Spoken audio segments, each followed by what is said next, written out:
নমস্কাৰ, সকলোকে শুভ আবেলিৰ শুভেচ্ছা জনাইছোঁ।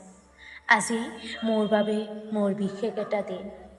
মই আজি 24 বছৰত ভৰি দিছোঁ আৰু সেই উপলক্ষে সকলোৱে মোক যিখিনি মৰম আৰু শুভেচ্ছা জনাইছে তাৰ বাবে মই সকলোকে ধন্যবাদ জনাইছোঁ। আৰু মই মোৰ এই বিশেষ দিনত নিজকে উপহাৰ স্বৰূপে এটি কবিতা দিলোঁ আৰু সেই কবিতাটো পাঠ কৰিবলৈ লৈছোঁ। কিবা ভুল ভ্ৰান্তি হ'লে ক্ষমা কৰিব বুলি আশা কৰিছোঁ আৰু আঙুলিয়াই দিব। কবিতাৰ শিৰোনাম জন্মদিনৰ উপহাৰ। শ্বেত ফুটন্ত পুষ্পিত মালাৰে তোমাক সজালো শুষ্কিত আত্মাৰে। সৰ্বস্ব শৰীৰত অস্থিৰতাৰ কাল সন্ধিয়া, চকুজুৰিত অন্ধত্ব অতীতৰ তিক্ততা।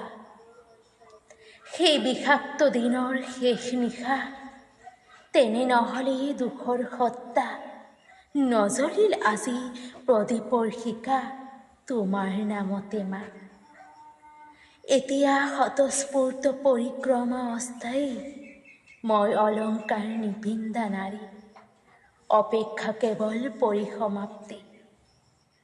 দিন যায়, মাহ আহে, বছৰৰ বয়স বাঢ়ে, ঋতুৰ সতে ৰুদ্ধজ্জ্বল, মায়াৰ কায়াটো বৰ দুৰ্বল। তাৰিখটো যেতিয়া 12 জুন 2026, অভিযোগৰ দীঘলীয়া বহীত 24ত নাম উঠিল। হাঁহি কন্দাৰ পথাৰখনত অজস্ৰ হিন্দু চকুজুৰিতে জন্মে, আচ্ছাদনক আৱৰি কবিতা লিখিবলৈ শব্দৰো নিমন্ত্ৰণ লাগে। নতুন যাত্ৰাৰ আয়োজন বৃহৎ, প্ৰতিজ্ঞা সপোনৰ কিতাপখন পঢ়াৰ। এন্ধাৰ আঁতৰাই শক্তি ভক্তিৰে প্ৰজাতন্ত্ৰ পৃথিৱী গঢ়াৰ।